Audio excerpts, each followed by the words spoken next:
Welcome to America's Roundtable. We are delighted to host Dr. Arthur Laffer, also known as the father of supply-side economics. He was the first to hold the title of Chief Economist at the Office of Management and Budget under Secretary of the Treasury George Shultz in the early 1970s. Dr. Laffer was a member of President Reagan's Economic Policy Advisory Board for both his two terms from 1981 to 1989. He also advised Prime Minister Margaret Thatcher on fiscal policy in the UK during the 1980s. Dr. Laffer's economic acumen and influence in triggering a worldwide tax-cutting movement in the 1980s have earned him the distinction in many publications as the father of supply-side economics. His Laffer Curve is one of the main theoretical constructs of supply-side economics. Dr. Laffer was an economic advisor to Donald Trump's 2016 presidential campaign. In 2019, President Trump awarded Dr. Laffer with the Presidential Medal of Freedom for his contributions in the field of economics. And without further ado, Dr. Arthur Laffer, welcome to America's Roundtable. Thank you very much, Natasha. I love it, love it, love it. I could listen to you all morning. Thank you. Fun. Thank you very much. Dr. Laffer, you have advised Democrat and Republican administrations alike, and there are economic principles that go beyond politics. And as Ronald Reagan famously said, well, I'd like to suggest there's no such a thing as a left or right. There's only an up or down. You created what became known worldwide as a Laffer Curve, explaining the relationship between the level of taxes and respective tax revenues generated.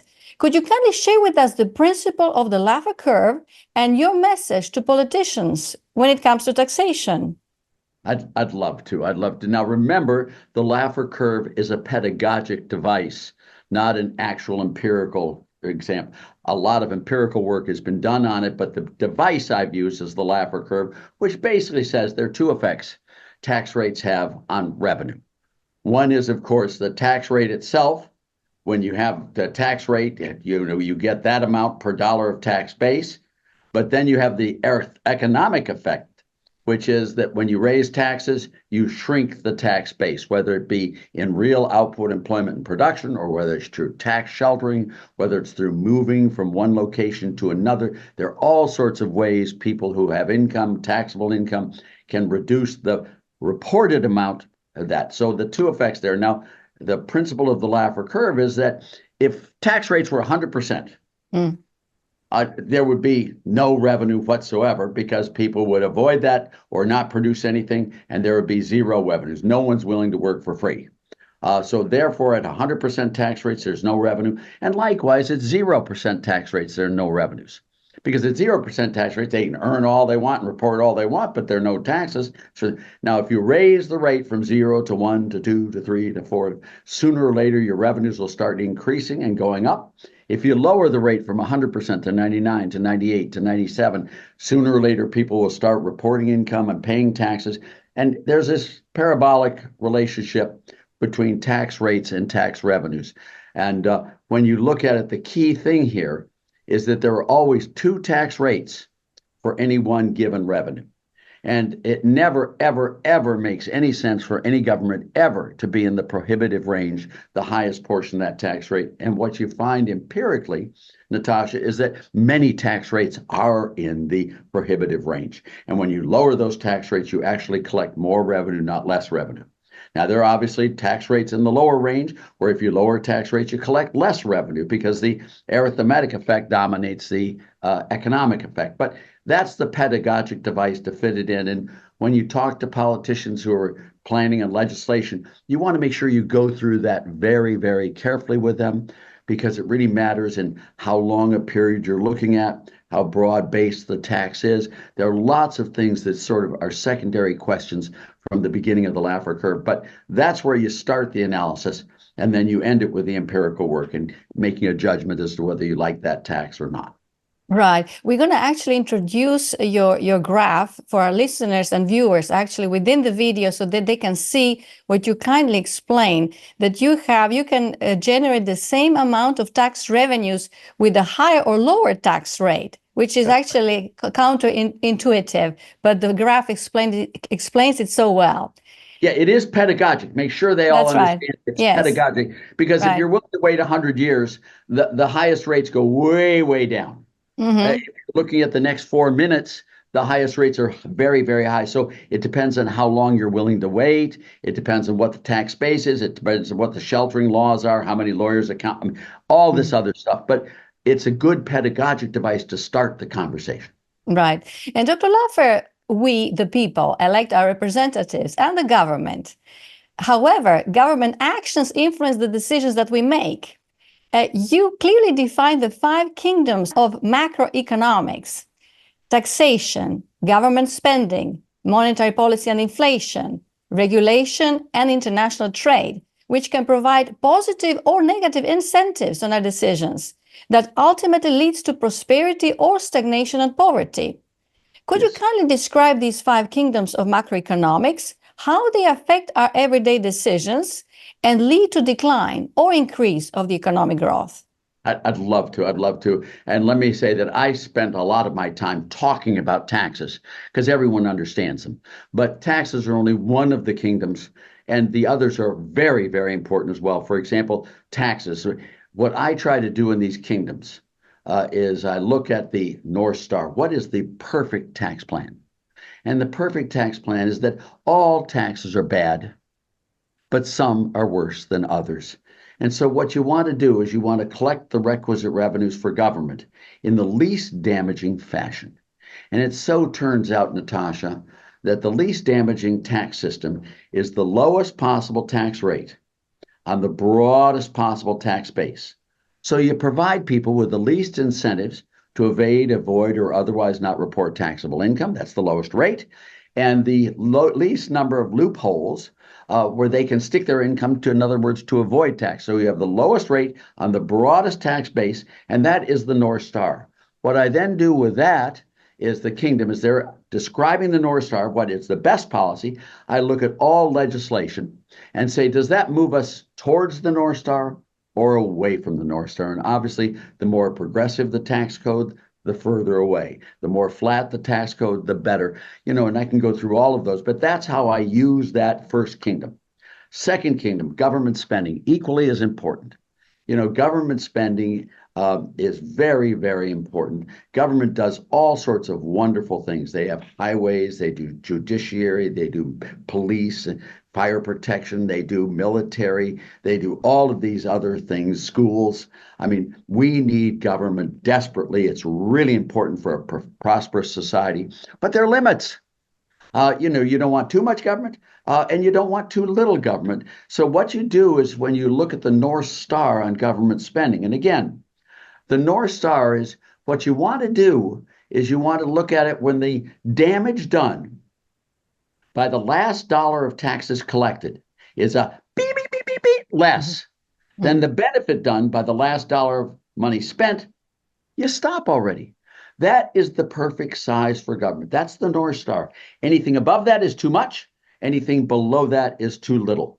Now, when you look at the U.S. today, in 1910, total government spending taxation was less than 3% of GDP. Wow. Today, it's 44% of GDP. Mm-hmm. My guess is we've gone way, way, way too far. So my second kingdom is spending restraint. Politicians do not bear the consequences of their actions. And so therefore, they love spending other people's money. And it has led to a grossly overblown sector called government. It's not that we don't need government. We do need it, but we need it much reduced from where it is. So low rate, broad-based, flat taxes, spending restraint are the two North Stars there. Money. There's nothing that can bring an economy to its knees quicker and more disastrously than inflation, high interest rates. I mean, it will collapse societies and hyperinflations, et cetera. So what you need is sound money. You need to know that the value of the currency today will be the same as it is 5 years from now, 10 years from now, 20 years from now, so that you and I can contract in the futures market with bonds, borrowings, and lendings. And we know what the value of the money will be 5, 10, 15, 20 years from now, so we can have a good, very healthy capital market. Extremely, extremely important that you have that. Now, when you look at it, it's sort of interesting because when you look at monetary policy, sound money, You want to really make sure it's guaranteed, and you need a price rule because you want price level to be stable. You need a price rule. Now, just on that sense, and just for fun, in 1913, we put in the Federal Reserve in the United States, which is the first encroachment on government taking over the quantity of money. Prior to 1913, money was private in the United States. Now, government did define what a dollar bill was. They said that a dollar is 1/20th of an ounce of gold. They said a dollar was 1 ounce of silver. That's the definition of the value of a dollar. They also minted coins. If you brought in gold, bullion, and all that, they would mint coins for you. Silver, they'd mint coins for you. But so did everyone else. There were currency minters all over the country, private and public, doing this role. The real role of government prior to 1913 was it audited bank balance sheets so that the banks had honest, clear, transparent balance sheets so that you knew what the fiscal solvency of banks were. Now, banks did all the issuance of currency. They were called banknotes. If you know the history of the U.S., they're all called banknotes. It was a private money system. Starting in 1913, the government started taking over the banking and monetary system. By 1933, Roosevelt devalued the dollar, went from $20.67 an ounce to $35 an ounce. Then Smithsonian, I'm skipping all sorts of periods in there, but it went to Smithsonian where we officially went off gold. And you can see the whole period there. In the 2 centuries before the government started to monopolize money, the average rate of inflation for that 2 centuries was 0%. Yeah. Now, it did go bobbling up and down, just the way you expect it would. It moved, it had signals and all that, but there was no general inflation for 2 centuries. From 1913 to the present, the price level has risen 33-fold, and now the government has a monopoly on money. You know, when you look at this, you want to say, why do you think Bitcoin is doing so well? Why do you think gold is doing? Because people are searching for a sound alternatives, money, private, an alternative, and that's what's happening. So you need sound money. Low rate, broad-based flat tax, spending restraint, sound money. Regulations. And I'm not going to spend a lot of time with you, but we all know we need regulations. We all know it. I mean, you can't drive on the left-hand side of the road one day and the right-hand side of the road next day. I changed my mind. No, yeah, regulations are really, really important. And without them, the society would crumble. It really would. But what you don't want to do is go beyond the specific purpose at hand and create a lot of collateral damage that makes the regulations detrimental rather than beneficial. And you look at that. And if you look at regulations today on energy, for example, on all these other things, I could go through the thing in just obnoxious detail. We are way, way, way over-regulated. The government is trying to regulate all sorts of things it shouldn't touch on. So my thing is regulatory restraint. Low rate, broad-based flat tax, spending restraint, sound money, and regulatory restraint. And I think you can see those 4. The last one is where I get into all sorts of trouble, Natasha. I know. International trade, right? Let me get it, because that's my specialty area. You know, my international trade textbook I published in the 70s. And, you know, I'm a mathematician. I love trade. It's the most highly developed field in economics by far. Pure trade theory and even international banking, money and banking is equally as sophisticated. When you look at trade, there are 2 benefits that come from trade, 2 categories. And one is the trade deficit or trade surplus, and the other is called comparative advantage. And let me just do the trade deficit and surplus. If foreigners invest in your country, the only way they can increase the net investment in your country is for your country to run a trade deficit. A trade deficit is one and the same as a capital surplus. If you take a machine out of Japan and export it to the United States, that is a Japanese export, a Japanese trade surplus, it's a U.S. import, and a U.S. trade deficit. And it's also the increase in the capital stock of the U.S. So the capital surplus is one and the same as the trade deficit. We built our country on trade deficits, capital surpluses. Foreigners provided us with a real capital to take our population and our land and create the most prosperous country on planet Earth. From 1640 until 1870, in 230 years, we ran trade surpluses 7 years, only 7 years out of 230 years, wow. 223 years of deficits. Foreigners provide. Now, it's interesting to look at those 7 years. 1775 and 1776, for some reason, Britain wasn't willing to trade with us during the war. Okay, we got our freedom. Then it was 1811 and 1812 again, when the War of 1812 with Britain. That was another example. Then we had the collapse of the canals bonds and all of that Britain had funded. Britain and Holland had funded in the 1841, 42, 43. So those 7 years were the 7 years that we did not run a trade deficit. But the trade deficit is how a country, trade deficits are wonderful. It shows that you are very attractive for foreign capital. Investors want to be in your country. That's number one.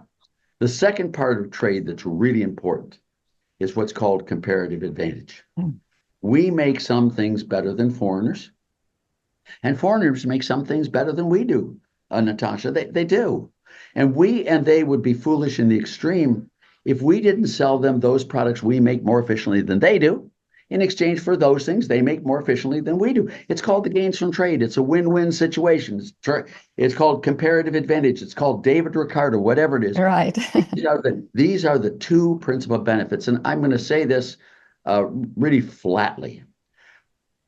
Free trade with the U.S. was the single most important factor creating the U.S. prosperity there over those 3 centuries where we became the preeminent economic force on planet Earth. We did it by free trade. Right. There is nothing more important than free trade. Low rate, broad-based flat taxes, spending restraint, sound money, minimal regulations, and free trade. And when you think of trade, trade is not a political weapon to be used by politicians. It is not. If you want to yell at foreigners, use the State Department. If you want to shoot foreigners, use the Defense Department. But don't keep your stinking hands off free trade. It's an economic policy, not one using sanctions against Russia, sanctions against China, sanctions against Iran, sanctions against North Korea are wrong-headed policies. We need to have free trade with these countries so that you and I and we all can talk and do business together, talk and work things out peacefully through discussions and through friendships and through business relationships. If China has a lot of investments in the United States, they are loath to bomb us. They don't want to bomb their investments.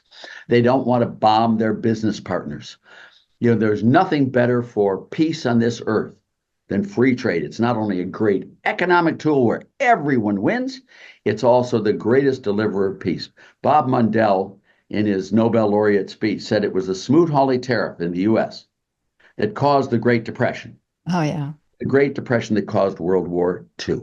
Right. He has a really good point. So low rate, broad-based flat tax, spending restraint, sound money, minimal regulations, and free trade are the 5 North Stars of supply-side economics.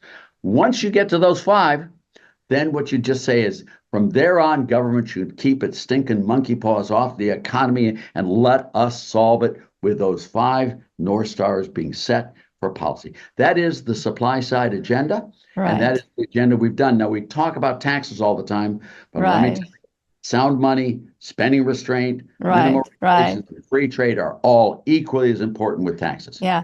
So Does that help you?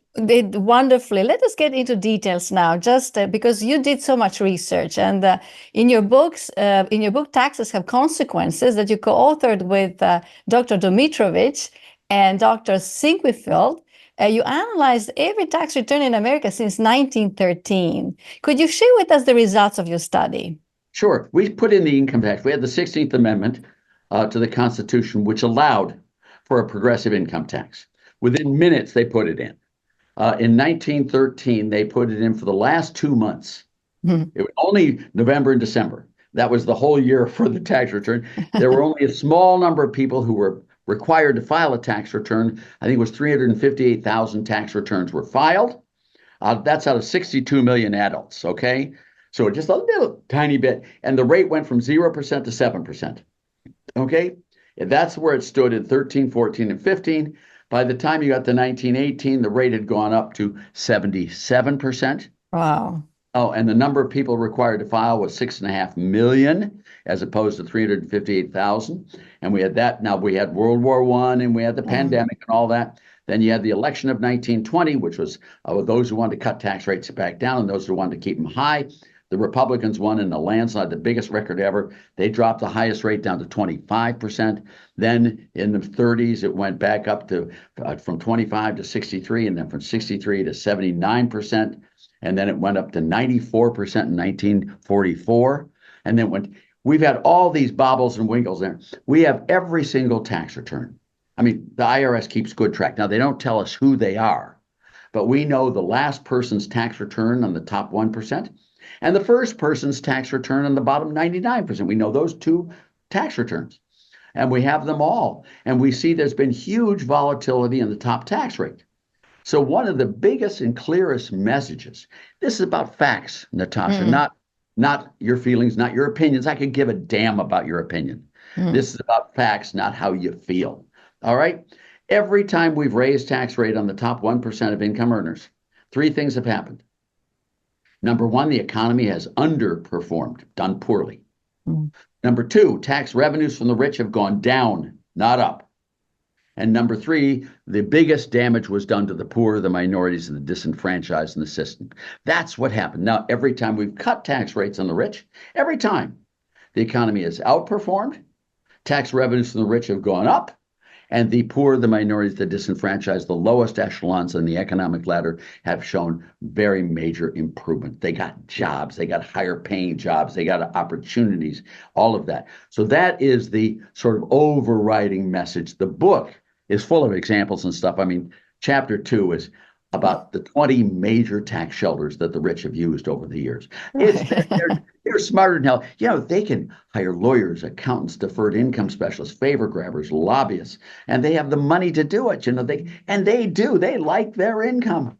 Right. And so they know how to play the system. Right. Oh, well. And Right, Dr. Laffer, based on this study, could you also say that other taxes, like those politicians that want to increase capital gains tax, introduce taxes on unrealized gains and wealth tax, would you eliminate capital gains tax altogether? I mean, what would your message to politicians be, knowing that tax increases actually lead to hiding of income in general? And it destroys capital values too.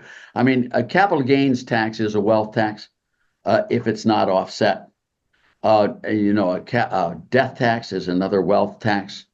Property taxes are another wealth tax. What you find is that wealth taxes are the single most disgusting set of taxes available. Now, you know, in death taxes and inheritance taxes and inheritance taxes and bequests taxes, I mean, you can earn your income and pay your taxes fair and square. You can take that money, you can go to Las Vegas, you can carouse, you can gamble, you can drink, and you can smoke. And as far as my government's concerned, God bless you, it's your money. But if you take that same money, you rat, and give it to your children or give it to anyone, right? They're going to tax you way up above. It is an offensive, terrible. These all are. Now, there is and I say that on capital gains taxes, I say that on wealth taxes, I say that on all these. They are the single most destructive set of taxes I know of are wealth taxes, and should be avoided like the plague. Now, I did Jerry Brown's flat tax a long time ago. Jerry Brown is far from being a conservative, believe you me. He replaced all federal taxes with two taxes, one on business net sales or value added, and one on personal unadjusted gross income, with no deductions, no exemptions, no exclusions, no credits, no write-offs, no omissions, none of that. You paid the tax on the first dollar to the last dollar, the same rate on both. And it was revenue neutral. We did it for Jerry. Now, in that case, income would include increases in unrealized capital gains, and it would be taxable. But decreases in unrealized capital gains would be deductible. Deductible, yeah. Yes, so that makes it an income item, not a wealth item. And there would be once you realize capital gains, there would be no additional taxation whatsoever. So that's the way it should operate there. But that's not the way the people today are talking about unrealized capital gains. They're talking about that in addition to the realization, in addition, and no write-offs for a reduction in unrealized capital gains. So, you know, when you're looking at this, it becomes a pure wealth tax, and it's really obnoxious and should be avoided like the plague. Right. And Dr. Laffer, what can we learn from Ronald Reagan's economic policies and specifically tax policy? Because when we look at the just 18 months under Reagan administration, from January 1, 1983 to June 30th, 1984, America's economy grew by 12%. In real terms. Yeah, and we live in a highly progressive income tax system with 7 federal income tax rates and brackets, with a top income tax rate of 37%. And you previously shared about the fact that through 1986 Tax Act, you cut highest marginal income tax rate from 50% to 28%. You went from 11 tax brackets to 2 tax brackets, and you cut corporate rate from 46% to 34%, which was approved. Actually, they voted. 97 senators voted for this bill in 1986. So, Dr. Laffer, you were advising, you just mentioned, candidate Jerry Brown, former governor of California in 1992, and your plan was to adopt these 2 federal taxes, the flat tax on income and the flat sales tax.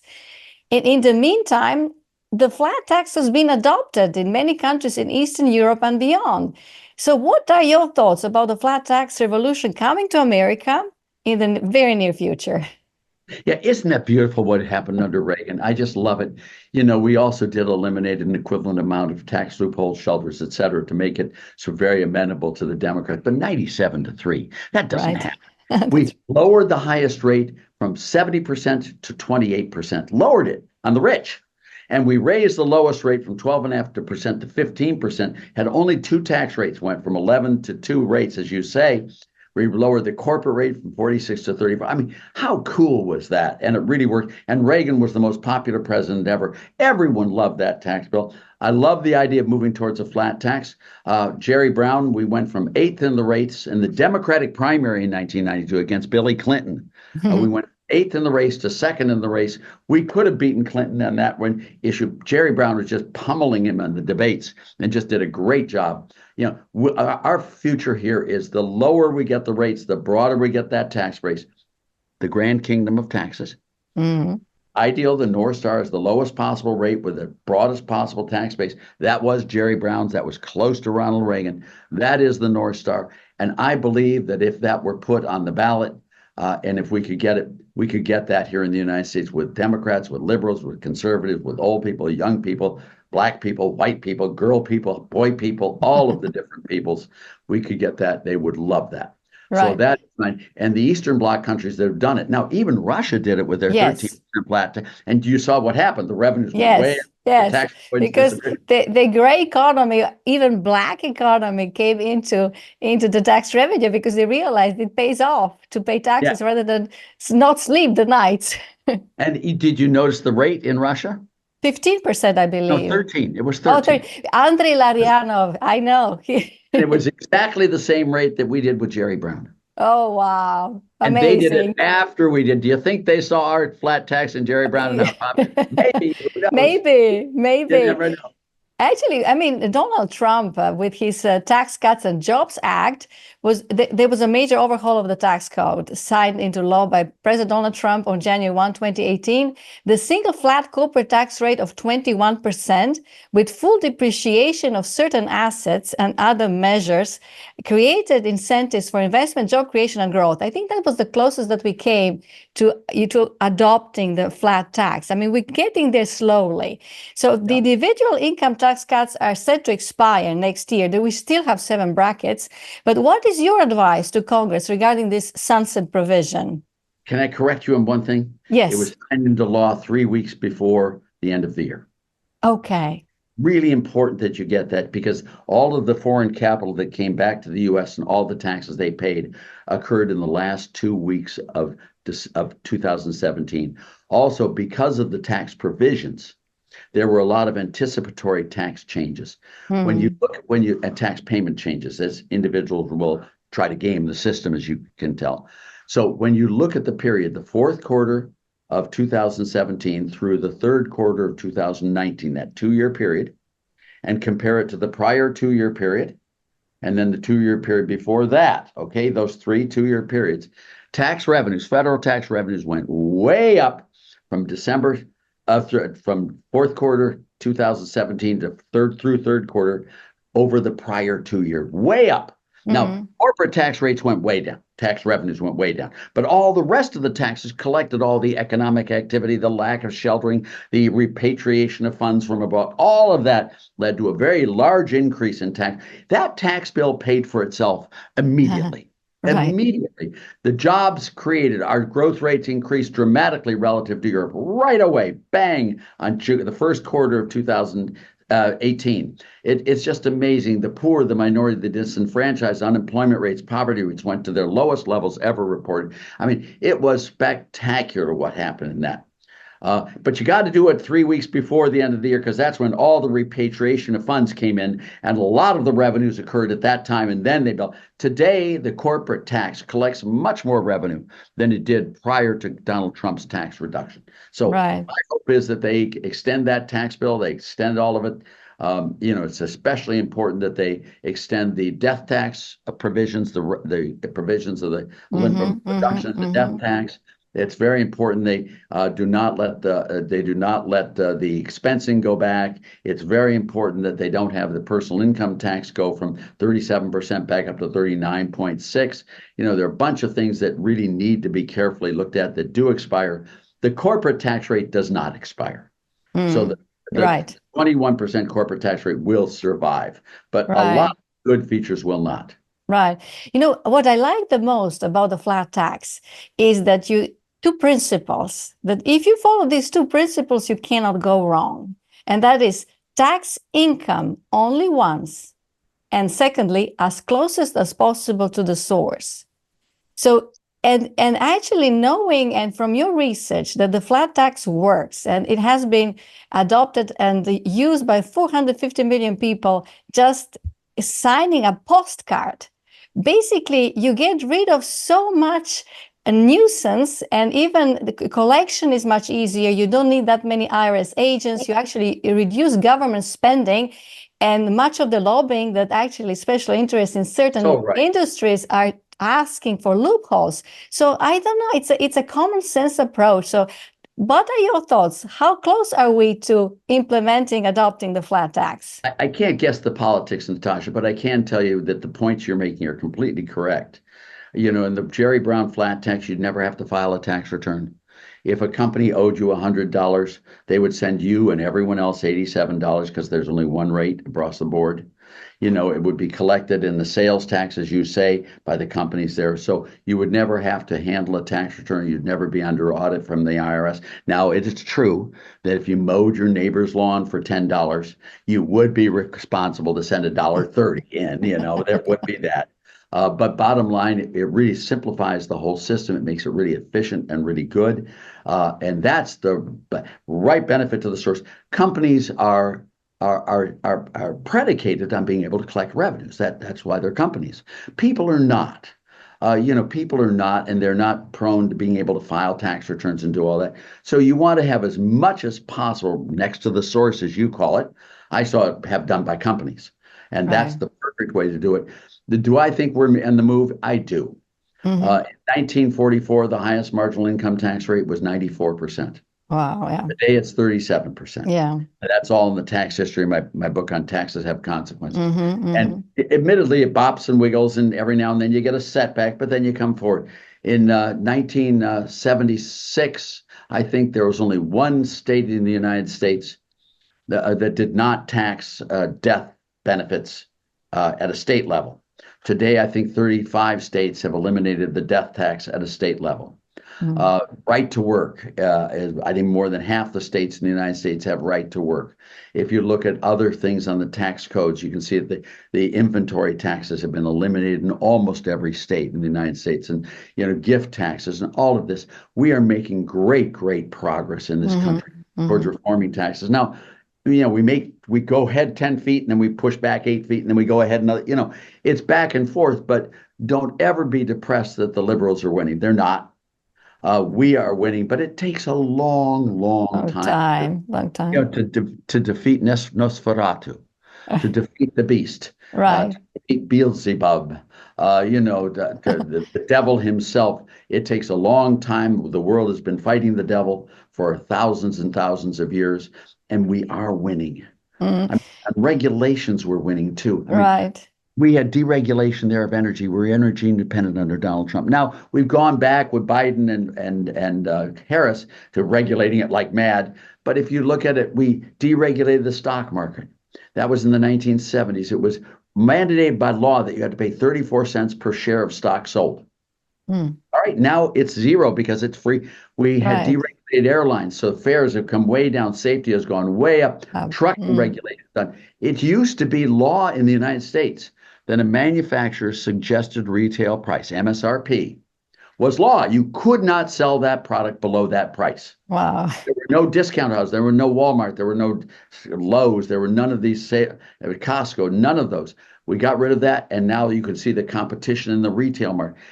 We have made huge progress. We came a long way. We came a long way.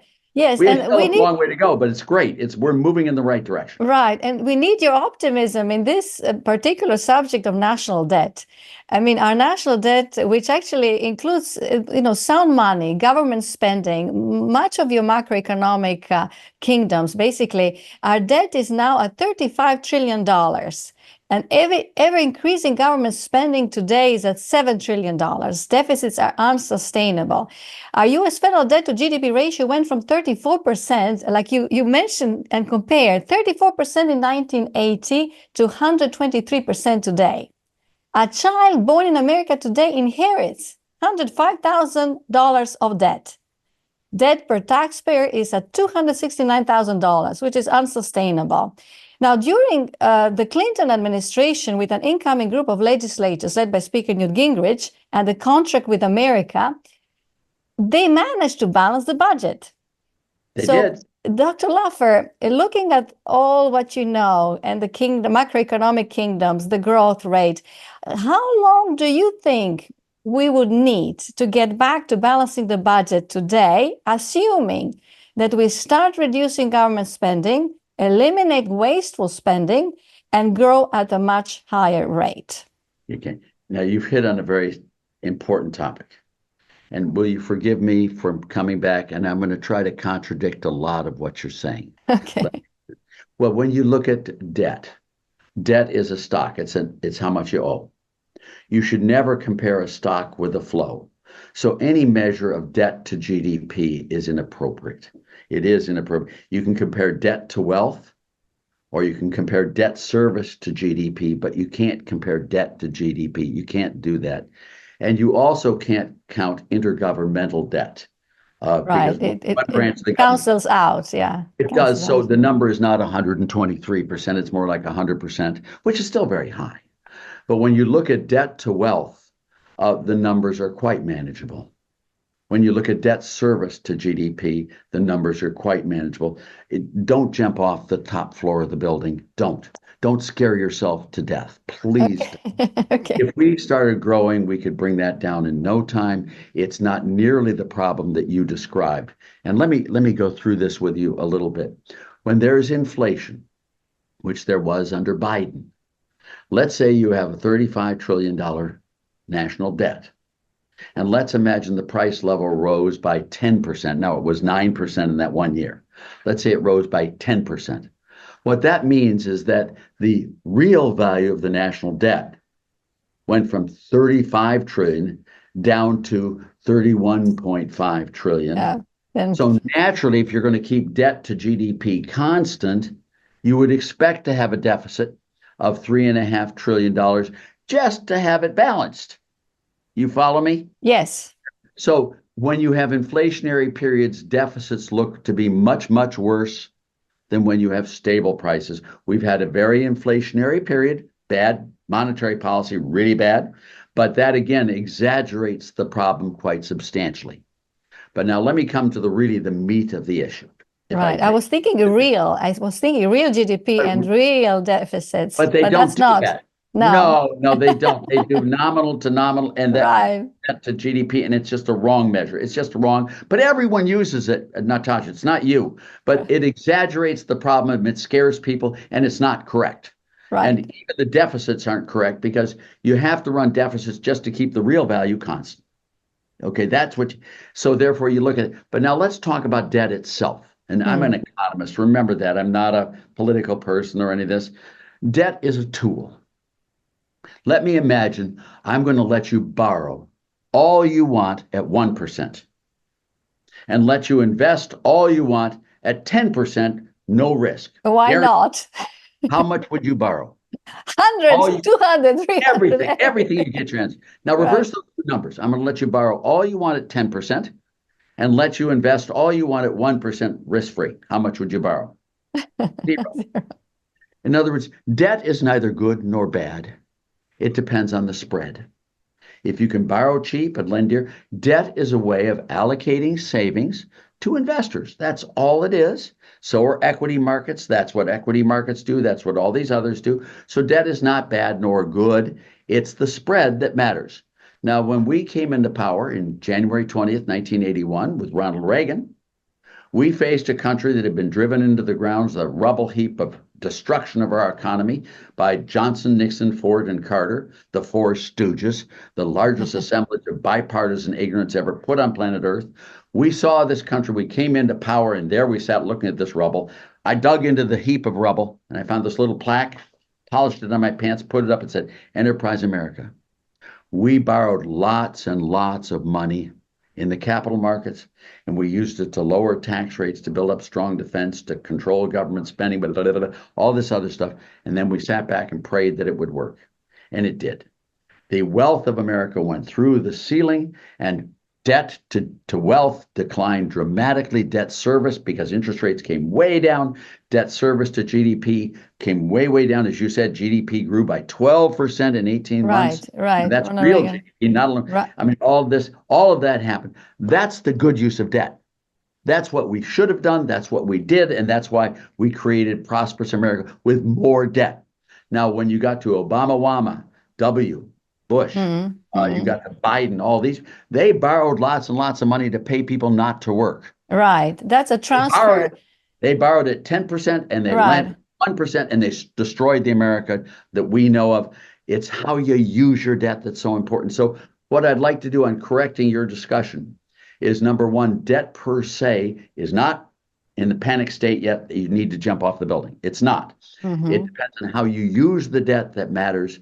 And what you see happening here and today is we're using it wrong. Right. To destroy the country. Ronald Reagan used it right. John F. Kennedy used it right. And once you get that economic growth, the balance comes in, and then you run surpluses like Clinton did, and like Jack Kennedy did, and like Reagan was going to do in his term. There. Right. That's my story on debt. Do you follow it? Exactly. I followed it because you don't want to scare people. Right. I don't mean you. I don't mean you. Right. I mean, right. Don't because, scare them with that so they go to sleep and have nightmares. Right. We can solve all of these problems. Bang. Because I actually, heard what you said from a number of our speakers. We had, conferences in Eastern Europe where we wanted to bring reformers from around the world to actually teach their counterparts and, hopeful reformers in Eastern Europe about the fact how to do the right tax reform, privatization, everything. And I remember Jose Piñera, I remember Alvin Rabushka. There were a number of actual leaders, Steve Hanke. Well, why didn't you invite me? Great experts. I mean, I would love to go. I'd love Eastern Europe. Right. I lived in Germany as a kid. I went to school there. Oh my God. We should do that then. So basically what all of them said, because we were always concerned about the debt, but they said you can grow out of it. You grow faster. Exactly. I understand that. But the problem here is that we are talking about a redistribution. And here in America, taking from the actually, I have to bring Marx here, Karl Marx, because I was born in communist Yugoslavia, and the entire economic system was based on taking it from the rich and giving it to the poor, except for the distributors who were always well off. And that's what's happening here. So, Dr. Laffer, you clearly explained the transfer theorem, and that would be great for you if you could kind of explain. Let me do that. The transfer theorem is very simple. It's mathematical. It's not opinion. It's not liberal, it's not conservative, it's not left-wing, it's not right-wing, it's not Marxist, it's not Keynesian, it's not capitalist supply side, it's math.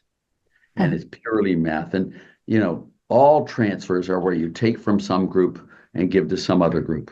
You take it from the young and give it to the old, like Social Security, or you take it from tall people and give it to short people. I like that one. There are all sorts. The normal way we talk about transfers is from those who have a little bit more, we give it to those who have a little bit less. Robin Hood. It's the Robin Hood story of taking from the rich and giving to the poor. You follow me? Right.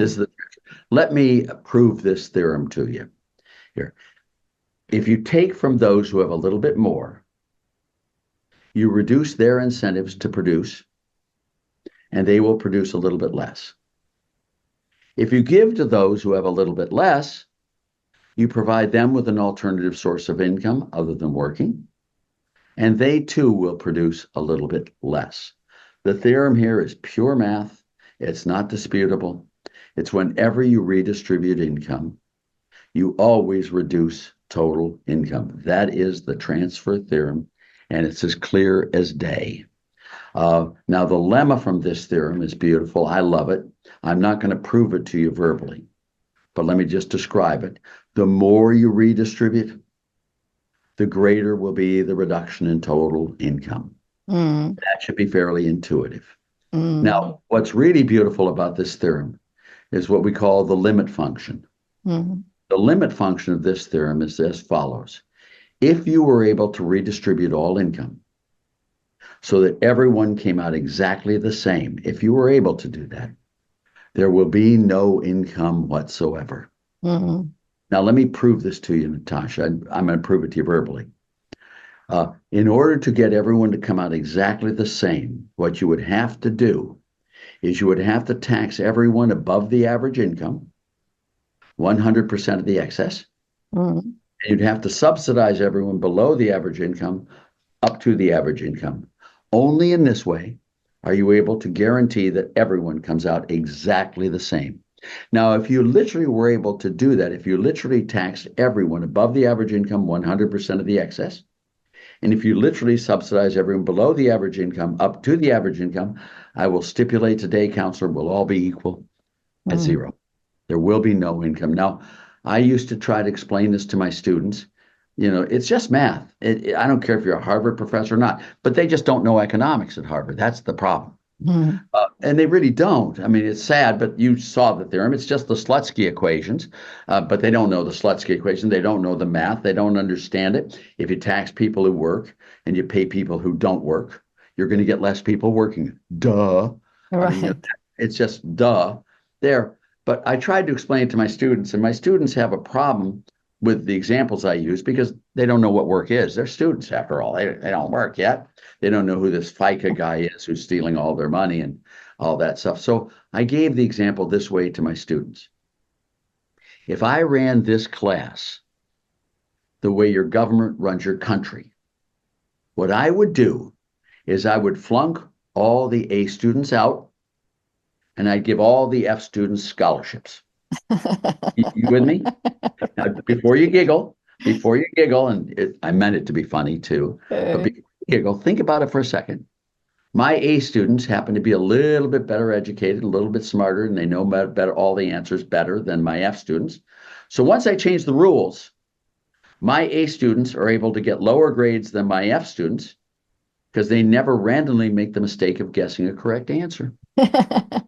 My A students still get all the scholarships. Right. My F students still get flunked out. I have not changed the distribution of grades one iota. But what have I done, Natasha? Yeah. Destroyed the entire quality of education. Exactly. Every revolution on planet Earth, from Karl Marx on, every single revolution has been predicated upon changing the distribution of income. And not one revolution on planet Earth has had any impact on the distribution of income. But what they've all succeeded in doing is destroying the economies where the revolutions occurred. All of them. So when you look at this, that is the transfer theorem, and that is the key element for trying to stop redistributionist economics in the world. Right. Right. There's another development with redistribution, basically at the level of industrial policy. So I'm just, this is a new thing that is really now being adopted by both parties. So what are your thoughts about industrial policy for the government to fund specific industries in cases of national security, which is a departure from the free market economy? When, for example, US has to compete with China, which uses state-backed loans, equity, and government subsidies to support its manufacturers. And that is just to mention just the national security areas where there's a risk of them monopolizing certain industries and then dominate the market. But there is a risk, as we know, of an omnipotent government picking winners and losers. Your thoughts, sir? It's just another excuse for them to do socialist policies and stupid interventions in the marketplace. The private sector knows how to prepare for inventory problems better than the government does. I was in the White House from 1970 through 1972.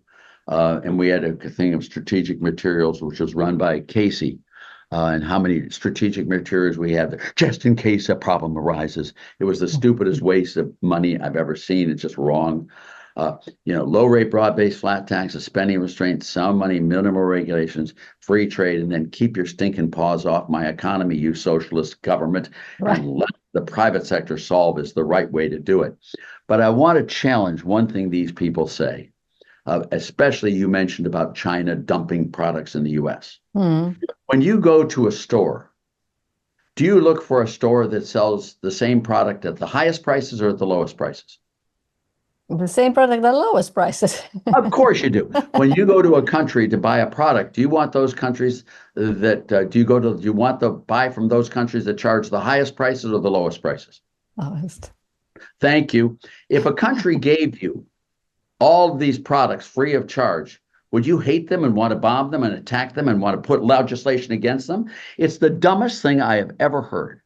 If Japan said, America, we love you so much. We love you. What you've done for us is so wonderful. We want to give you all of our cars free of charge. It's a gift from us to you. Right, because they're subsidized in Japan. Yes, it's not subsidizing in Japan. Japan's giving us a gift. They're much poorer because of the gift. Right. If these countries want to give us products below cost, bless God.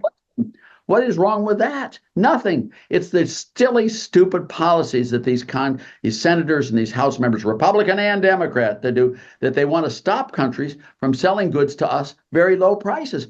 We need those prices, though. Everyone in the marketplace knows how to judge whether that's trying to monopolize a market or not. We have great antitrust monopoly legislation. We can stop them at any time on that. But if they want to give us high quality products at low cost, God bless them. Let's take them. That's the best thing for us. So all of this stuff is just plain stupid. And I watched them do this with transistors. Who knows better what the inventory of U.S. transistors should be other than the users of transistors? Right. If users of transistors feel there's a threat to a cutoff, they'll inventory transistors in the U.S. optimally. It doesn't take some congressman or some dumb third-grade educated senator to tell them how to do it. We want to move it here or from there. No, it'll be just done perfectly through the markets. And so just keep their socialist hands off my goddamn economy. Right, period. right. So just give us free trade and shut the hell up. Right, That's the answer there. Another quick one, another socialist hands in the economy is actually price controls. In all communist Europe led to shortages and the development of the black market. Why do you think is Kamala Harris suggesting price controls of groceries in America's free market economy, which is based on competition? She says she's middle class. She was raised middle class. She wasn't. She was raised by a single mother. She and her sister were.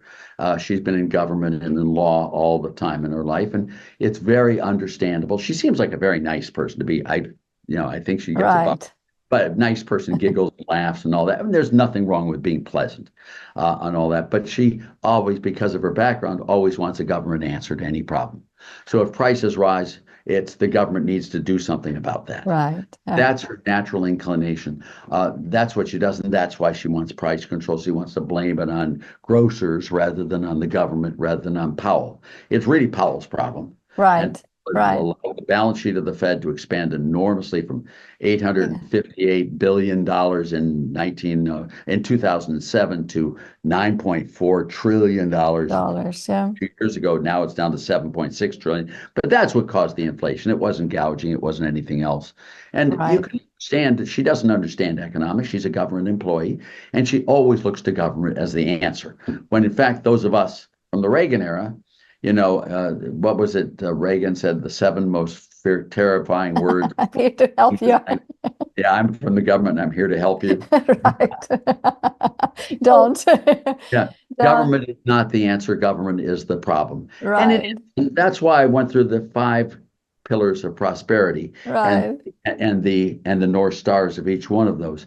In an earlier day and age, when government was too small, Right. we needed to expand government. We needed to do all these reforms and get everything to get the right level of government. You can't have a country without a defense. You can't have a country without a school system. You Right. can't have a country without legal, all of that's important. But we've gone way beyond that. And the reason very simply is that politicians have no incentives to stop spending money and to stop using government to control more and more and more. They do not bear the consequences Right. of their own actions. Now, imagine two identical companies, Company A and Company B, okay? Imagine in Company A, the officers and directors of the company own no stock, have no stock options, and are paid high salaries for their jobs. In Company B, which is the exact same company, the officers and directors have very low salaries, they have a lot of stock options, and they own a lot of stock. Which one of those two companies would you like to invest in? B. B, of course. And the reason being is because Right. people who have the controls, Right. incentives, they bear the consequences of good policies and bad policies. Right. Now, in the government, if you have a government congressman who votes for all the wrong things, creates higher inflation, higher unemployment, lower stock market, enemies from America coming onto the shore, what happens to that congressman's salary? Nothing. Now another congressman comes on, votes for all the right things. We get lower inflation, lower unemployment, no more orphanages filled. The fields are full of cattle multiplying. The enemies of America push. What happens to that congressman's salary? Nothing. Nothing. That's the wrong model. Right. We need to do it to Natasha. Yeah. We need to, and I'm very serious in this, we need to put politicians on commission. Right. Let me give you two incentives. examples. It makes sense. If the GDP grows at 3% per annum, they get their pay. Mm. If it grows at 4% per annum, they get double their pay. If it grows at 5% per annum, they get triple their pay. If it grows at 2% per annum, they don't get any pay. If it grows at 1% per annum, they owe us their pay. Right. Exaggerating the thing, but we need to put politicians on commission. I used to say we should give them a shadow portfolio of $5 million in the S&P.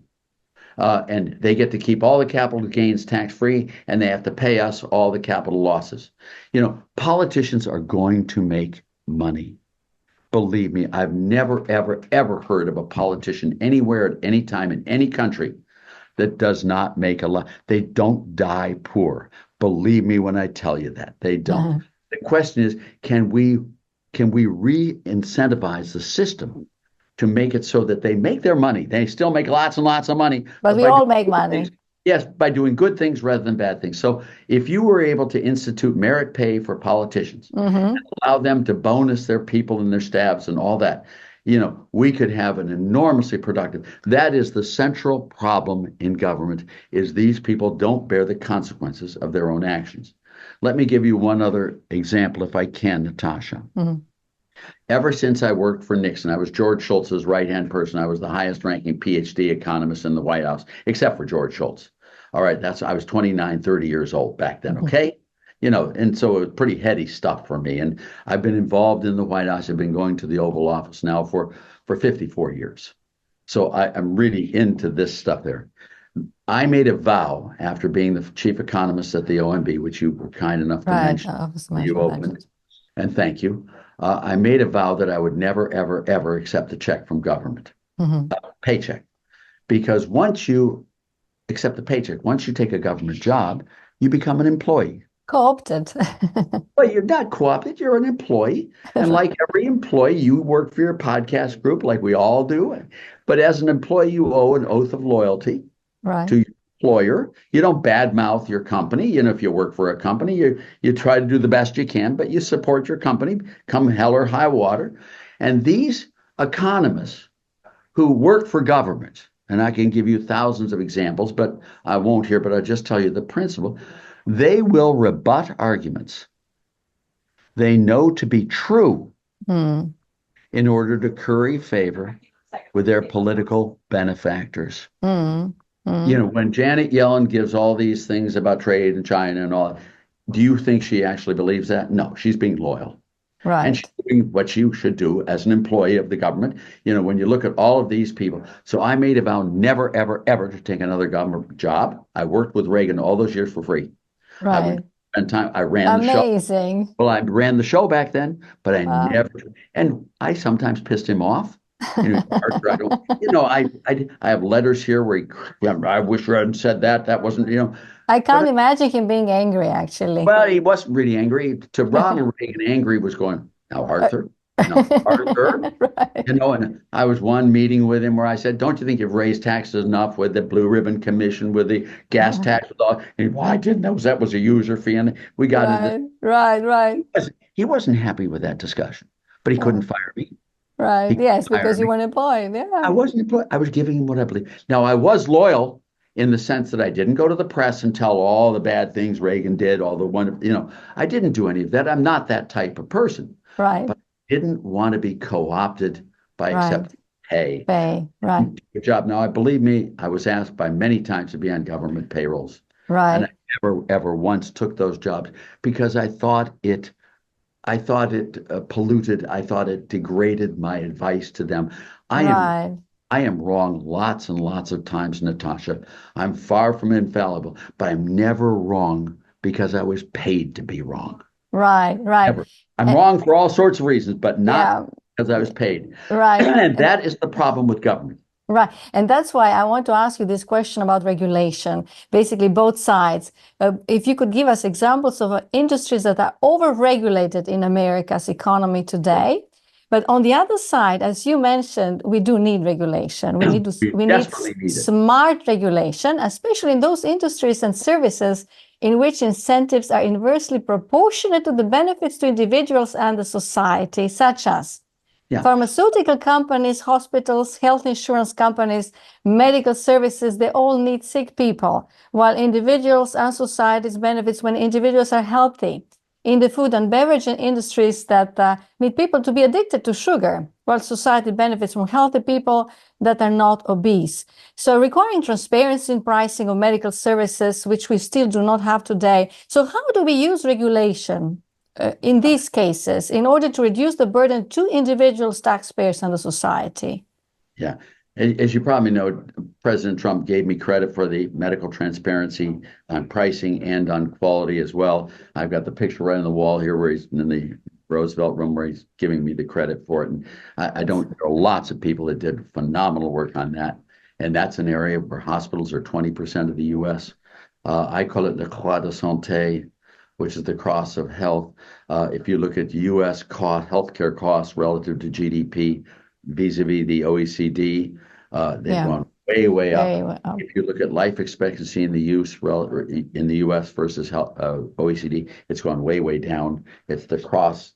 We have all the worst outcomes because we don't have free markets and we don't have price transparency. And that's one area where you should require people to publish their prices, transaction prices, and publish all the quality there. And you have a competitive market amongst healthcare providers, and we would cut the death rates dramatically, cut the cost dramatically. We'd have a much healthier economy. Now, you then go to the next stage, which I'm going to come at you at a little bit on a different. Honestly, you know, people have a right to make choices about their own health. They do. I love the one that Trump did, which was the right to try.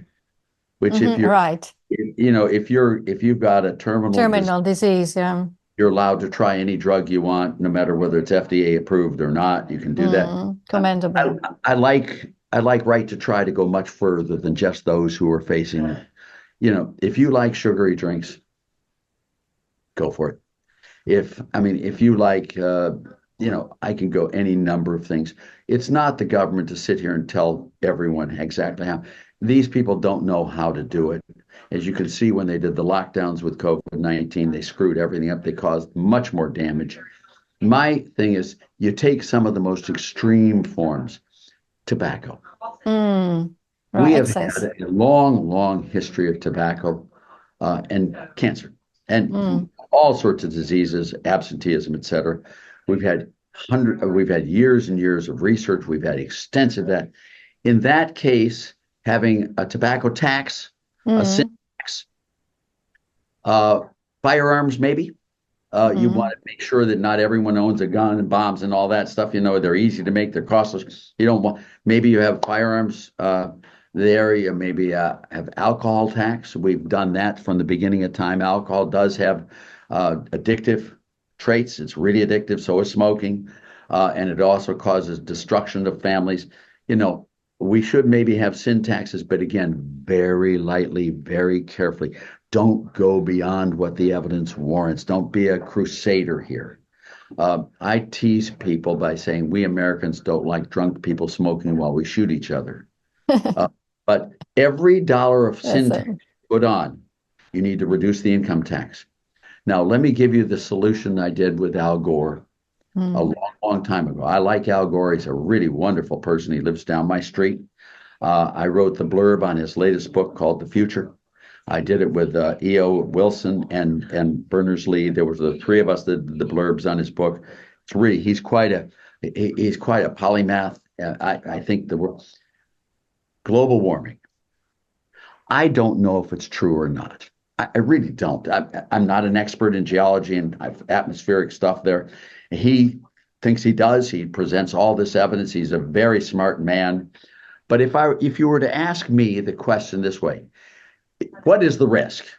Is the risk that there's too much carbon in the atmosphere or too little carbon in the atmosphere? I say the existential risk is a type 1 error, that there's too much carbon in the atmosphere is more likely than too little carbon in the atmosphere. So what would I do to offset that risk? If you really believed it was true, looked at all the research and all the things, and you see the global warming measure, and I don't know if they're true or not, but I tend to believe them. All right, I do tend to believe them. But how do you solve it? Well, now the solution is really, really simple. You need a carbon tax. That's it. If there's too much carbon in the atmosphere, you need a carbon tax. Incentive, to raise the top price sufficiently high so that people use less carbon. But what's the problem with the carbon tax? It'll kill the economy. It'll kill the economy. So I've always been against a carbon tax as a standalone. But if you did a carbon tax and offset that carbon tax 100% by an income tax rate reduction, or by a payroll tax rate reduction, I would support a carbon tax every day of the week and twice on Sunday. Al Gore and I agreed on this issue completely, 100%. He understands the problem of a carbon tax and wants to offset it by a payroll tax rate reduction of equal size. I would like to see it in income tax. We agreed together. We'll split the difference. Half will be payroll, half will be income tax. And that is the way to solve the problem, where you get both sides together. And there, that is how you treat these externality problems there. You know, U.S. production of petroleum is not a problem.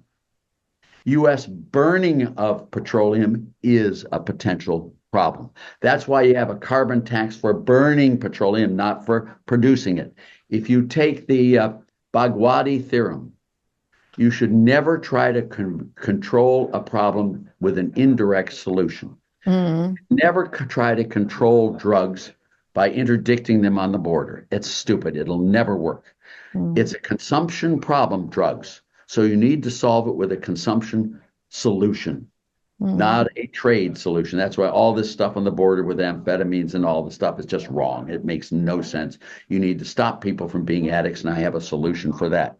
Likewise, If you want to solve global warming, you don't do it by prohibiting America from producing petroleum. You don't. We're the best producers in the world. We're the cleanest producers. We're the most efficient producers. And we also are the least corrupt country in the world to do it. We should produce it, but then you should have it done using it.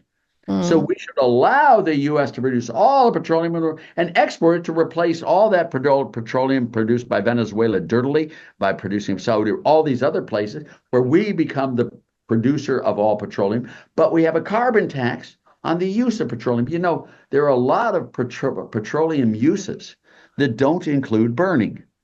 For example, you make plastics. For example, you have fertilizer in the fields. All of that comes from petroleum. Those are not burning the field. Those are making better crops for things. So, you know, you want to make sure you use the bad uses of petroleum, which is burning it. That is where you should have your carbon tax, not on the uses of fertilizer, et cetera. So that's how I would go about doing it. And I hope you make sense to you and your viewers. But it's very smart. You need to understand the Bhagwati theorems really, really well. That's why you never, ever, ever use trade as a political tool. Never. Because it's an indirect solution to a problem. And the State Department is the correct solution. And the Defense Department is the other one. Right. National security. That's what we do. Right. Dr. Laffer, finally, how would you rate the current Biden-Harris administration versus Trump administration on these 5 kingdoms of macroeconomics? I've done that, of course, a lot of times. And of course, in every one of those kingdoms, Trump does better than Biden-Harris with regard to taxes. They want to raise taxes on the rich. They want to make it more discouraging. Trump wanted to lower it and broaden base it. In his first term, it was great, the Tax Cuts and Jobs Act. Spending.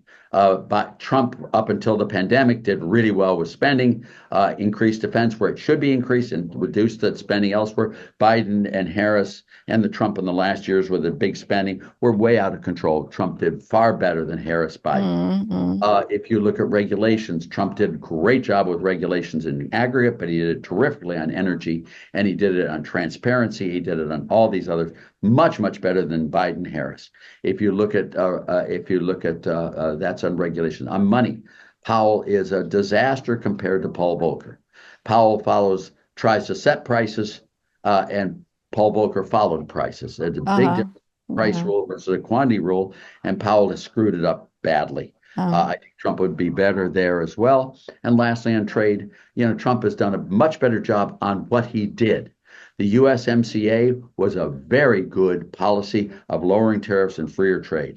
Not only that, the deal we made with Japan, where we actually got a deal, was much better, more free trade. With South Korea, more. Now, his talk is different, but you got to judge people based upon what they do. Policies, yeah. I believe, this is me, and I've talked with Trump a lot of times, and if you ask him this, he may give a different answer. But I believe Donald Trump threatens tariffs to bring countries to the negotiation table, to negotiate free trade deals.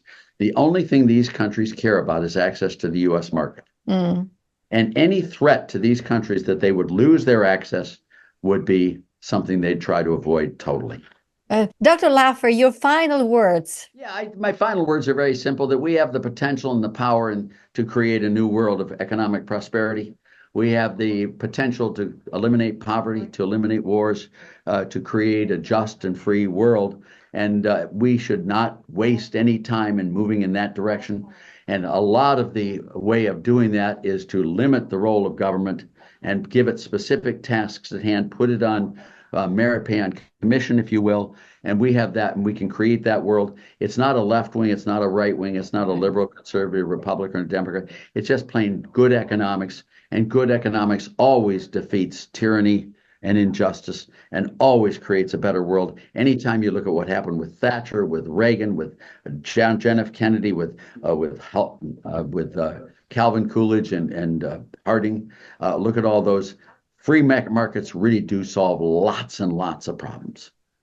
Thank you so much, Dr. Laffer. We greatly appreciate your leadership, as well as making this sometimes hard to understand economic principles so simple to understand for fellow Americans and to get them more involved and engaged in policy. Thank you so much, Dr. Laffer. My pleasure. My pleasure. Thank you.